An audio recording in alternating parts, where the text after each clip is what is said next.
week we talk, or each every other week. We've put off a few weeks, Yeah. so we're kicking it back off. Life gets in the way, business gets in the way, not a bad thing. Lots of good stuff, and we just always reconnect, and we want to talk about the things that are going on in the world. A lot of it have to do with real estate, of course, and Walt is here to impart his amazing coaching and real estate knowledge on all of us, which is what I always enjoy. Welcome back, Walt. How you doing? Thank you. That was a super amazing intro. I don't know if I can live up to that. So let's just keep it Hawaiian shirts and maybe some real estate talk. Mr. Hawaiian vibin'. All right. So tell them again, people who might tune in for the first time, who you are. Who's Walt? Who is Walt? 7 years ago. It was the best of times. It was the worst of times. No, I'm just a guy who likes to go out and do things. And so I don't like to sit idle. I spent 21 years in the Navy.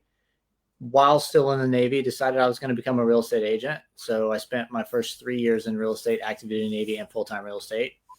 Somehow managed to close more deals in my market than most agents, despite having 2 full-time careers. That led me down a coaching path because people would ask me questions like, well, how are you doing that? How are you closing the deals? I'm like, what do you mean? It's a job. I'm working. And so it's been a super fun journey over the years. We wrote a book a couple years ago. We're writing another book right now. Hopefully by the end of this year, we'll get that published. Started a coaching group, have now ran a couple different coaching groups. We run a challenge every month for agents and lenders to jump in and just teach them how to grow their business. We're just out here trying to help people. It's a crazy market. There's always an excuse to not do what you need to do, right? Oh, the interest rates, oh, the tariffs, oh, nobody's buying, blah, blah, blah. But at the end of the day, we're just trying to give people proven strategies to go run their business and not have to worry about all the clutter and the noise. Gosh, the noise and the clutter. We could spend an entire day or weeks talking about the noise and the clutter, because that might be the title of the third book, The Noise and the Clutter. It should be. That's what I feel like. That's what preoccupies. Even the best of us sometimes get caught up in the minutia of that noise and clutter. And I feel like a lot of people are in it right now. They're feeling it. They're focusing on things that it's easier, I feel like, to focus on the noise and the clutter than it is to put all of that aside and get back to basics and do the things, which is really what you teach, what you coach about, what all of your webinars and workshops are about.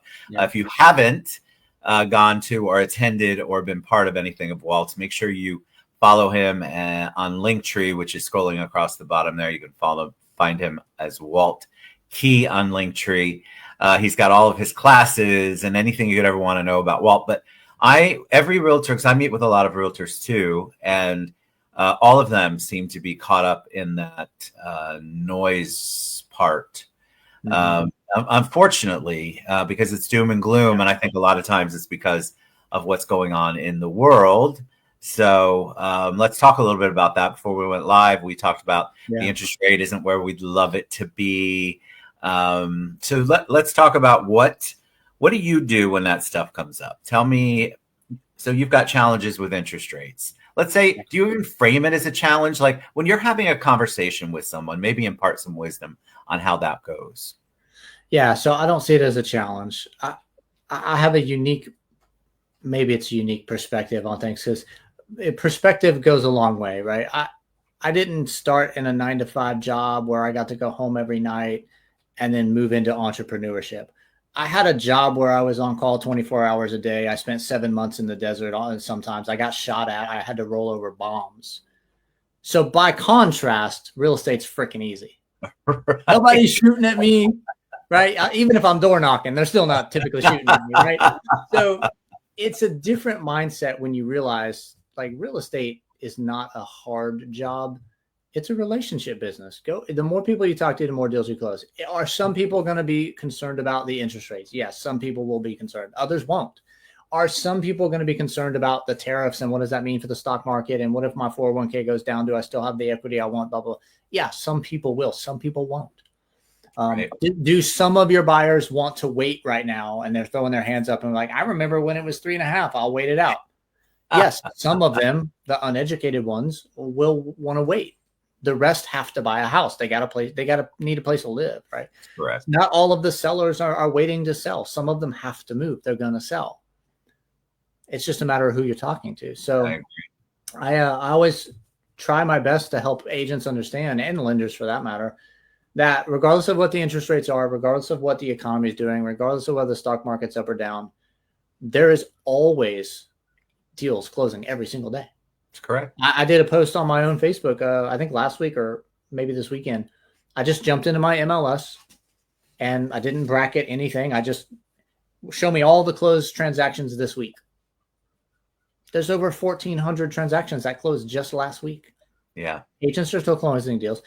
So don't get wrapped up in the noise, right? It's very easy to, especially if you have your TV on a lot, because everything is a negative talking point these days. It's all doom and gloom. All of it. Don't listen to that stuff. Focus on the relationship. Who can I talk to today? Who can I help today?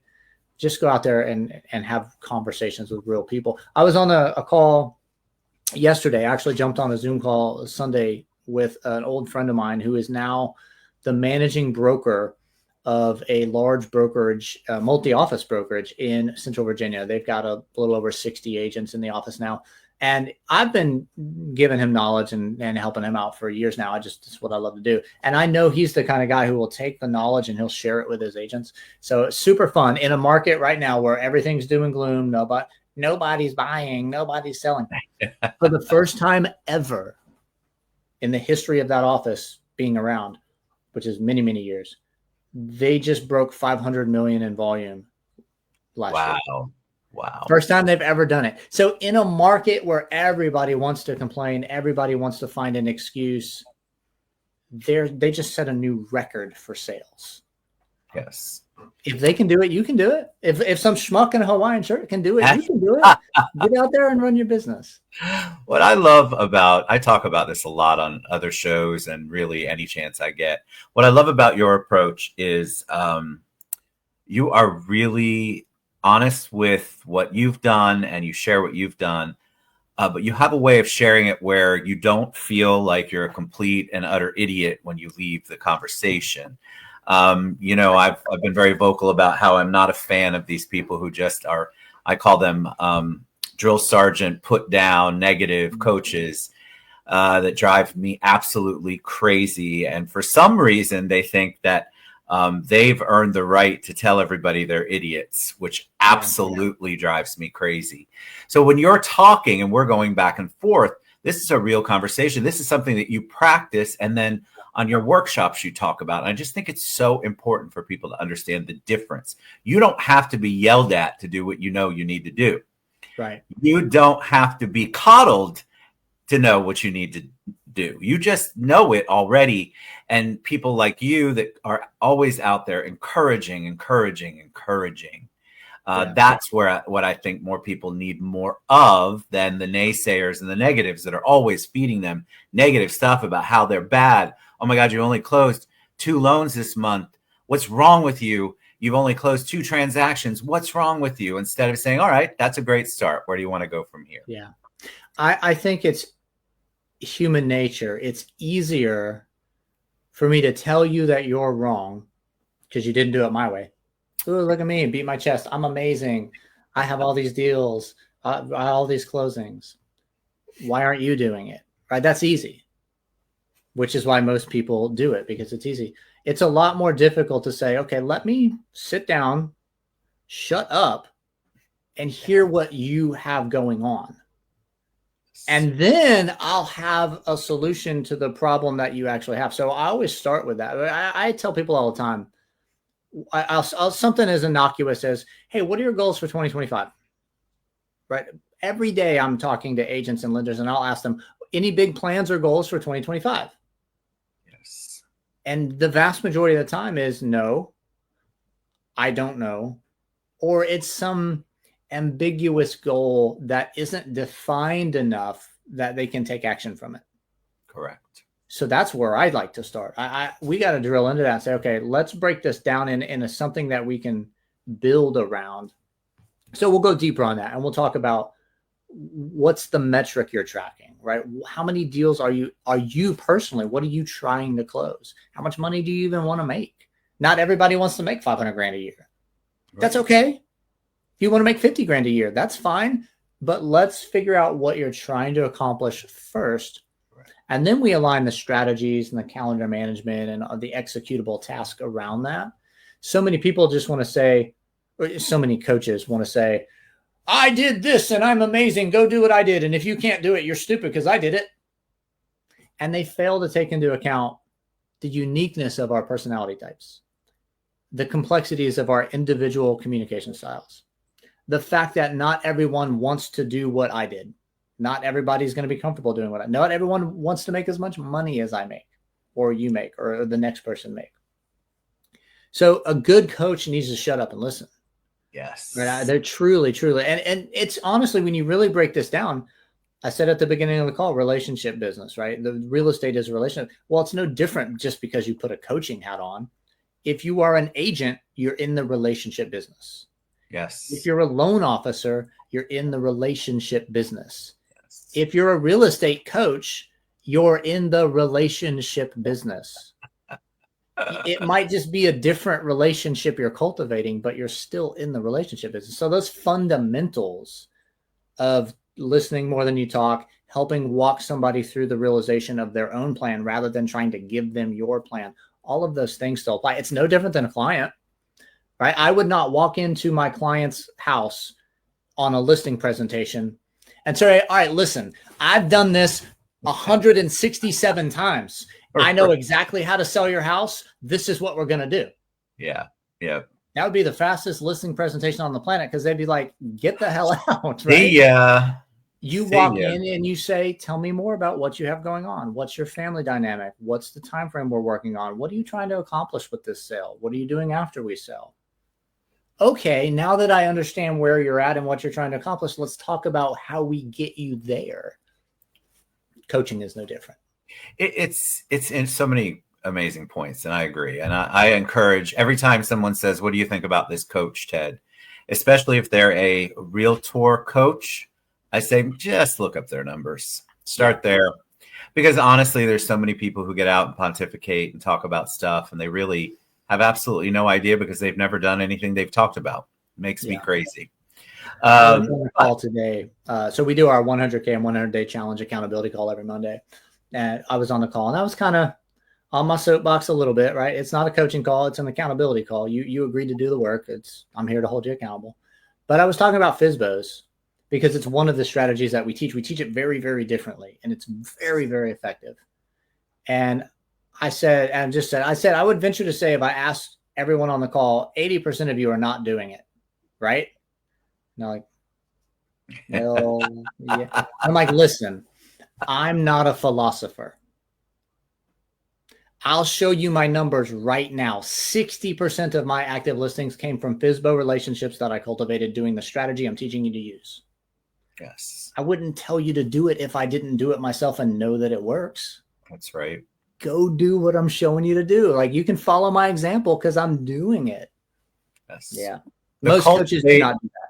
There's an important word you use a lot, and the cultivate, I think, it's people want easy ways to get from point A to point B. Mm-hmm. And the word cultivate, to me, that's work and energy and effort and thought, and you have to put a lot of yourself in there. And it's more than just, I called a FSBO, they believed me immediately, I'm Walt Key, and all of a sudden now I'm listing their house the next day. Cultivation has usually a little bit longer of a process there. And that's what I feel like people don't hear or understand. It's not immediate all the time. Yeah. And if you're building like FSBOs, for example, there has to be a cultivation. It's the same with any relationships you have. My pet peeve with lenders is that lenders go and say, hey, my name's Ted. Can you send me your next deal? And there's no cultivation of the relationship, pouring into the relationship, being a resource, actually doing things to create a real relationship. Yeah. It's so transactional. So that cultivate word you use a lot, and I like it because it really infers that there's work on building that and maintaining that relationship. The theme of the day today was consistency, right? And cultivation, consistency, you could almost replace the words. Everything we do in the real estate business boils back down to consistency. Yes. Your active prospecting, if you don't do it consistently, you're not going to have business. Your follow-up, if you don't do it consistently, you're never going to close the business. right? Your relationships, if you don't consistently nurture them, they're going to drift away. Like everything in this business is about consistency. So we were talking about, and then from that aspect, a lot of people want to do the easiest thing. Yeah. But in reality, the easiest thing will take the longest to convert and will have the lowest ROI. Correct. So that's how true. it is. So if you get into the habit, the mindset of doing the things that are proven to work and you consistently execute them, you will actually convert clients into closed transactions faster, and you will do it more consistently, and you'll work a little bit harder, but the ROI, that the money you make, significantly more. Agreed. So it's a tough one to get people's head around. I also feel like I do a lot of check-ins. That's my with a lot of people, and it's really not time consuming. It's just I make it part of how I work with people and build relationships. And when I start doing it with someone, especially that I've just met, and I say, "Hey, I'm just checking in. Happy Friday. How are you?" If you don't know me yet, your realtors are so trained to think that I'm asking for something, right, that their immediate response is, "Hey, Ted, I don't have any buyers right now." Kid you not, right? And that's when you reply and say, "Listen, I don't care. I just want to know." Remember how I said checking on you, and I usually do a big capital YOU, because I want people to understand that I have relationships that it takes me a very long time for us to get there. Some of them I'm still working on. That doesn't make me feel defeated or sad. I'm building a real relationship. I'm really not trying to build a transactional relationship. So I do everything that's opposite of that. But you all get hit up so much as real estate professionals that, of course, you've got a trigger. The minute I say I'm checking in, you're like, damn it. They saw where they posted this, or they saw where they posted that. And I think it's unfortunate. We as vendors need to do a better job in your world building the actual relationship than just asking always. It's funny that you said that. So the last launch of our challenge, we brought a bunch of lenders into it. It had been agents primarily, and we brought a bunch of lenders into it because what's the one thing an agent does for a lender usually, right? Just stereotypical in a relationship, right? Not good fundamental but just the stereotypical business. A lender says, "Hey, do you got any buyers? Hey, do you got any buyers? Hey, do you got any buyers?" Yeah. And an agent says, "Well, they got great rates, so I'll give them to my clients. Well, they process everything, they communicate." What if the lender said, "Hey, agent, I got a buyer for you." Correct. I know. Hey, agent, I've got a listing for you. Yep. You will no longer have to ask your agents for clients. Hand them one and see what happens. This is genius. Yeah. So we've started adding, and now every month that we launch the challenge, we bring agents and lenders in together. And the goal, ideally, is that everyone who joins the challenge brings a partner. So if you're an agent, bring a lender. If you're a lender, bring an agent. And run the challenge together. Truly build each other's businesses together. You'll never look for another partner again. Once you both understand how you can contribute to each other's business and serve your clients, it's game over at that point. Love it. I agree. All right. Anything before we wrap up? I could talk to you. This was it. Yeah. For me, this was cathartic. I had a lot of things I wanted to talk about. We should do a quick poll. If you're watching this either live or recorded, so the Fed meets tomorrow and the 7th, Tuesday and Wednesday. I'm not going to tell you well, I will tell you anyway, but I'll tell you Walt Key's opinion. I want to know, what do you think, without Googling it, without going and looking at anything up, just whatever your current market knowledge is, agents and lenders, what do you think the probability of any sort of rate change this week is from the Fed? Drop that in the chat. We'll just spark some interesting conversations. We'll talk about that next week. I will tell you Walt Key's opinion, but I'm going to drop it in the comments later because I want a few other people to get a chance to say something before I spoil it. That'll be fun. Yes, because we take and run with that without having real knowledge of what that actually means and is. And it's so funny because we all listen to, or I try not to, but we all listen to media that's skewed one way or another. It's just fascinating when you get down to the nitty gritty of what's actually happening. You understand. Anyway, so yes, I'll put my comments in there. And I have already shaken my crystal ball, so I know exactly what's going to happen. I love it. So I'm going to hold off and let other people think. I love it. Well, always a joy to talk to you, my friend, spend time with you. Absolutely. You are amazing. Tell people again, what's the best way for them to find out all things Walt? Linktree is the easiest way. It's linktr.ee/Walt Key. That's everything. That's all my stuff. If you go to Facebook and you put in Walt Key, I'm probably the only guy you're going to see in a picture of the Hawaiian shirt. Those are the easiest ways to find me.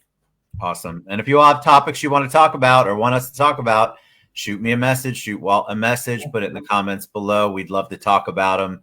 We never struggle for anything to talk about for sure, but we'd love to have your input and your ideas, especially if it's a topic that maybe you're not getting the answers from your broker or your team leader, or maybe from your company or your lender.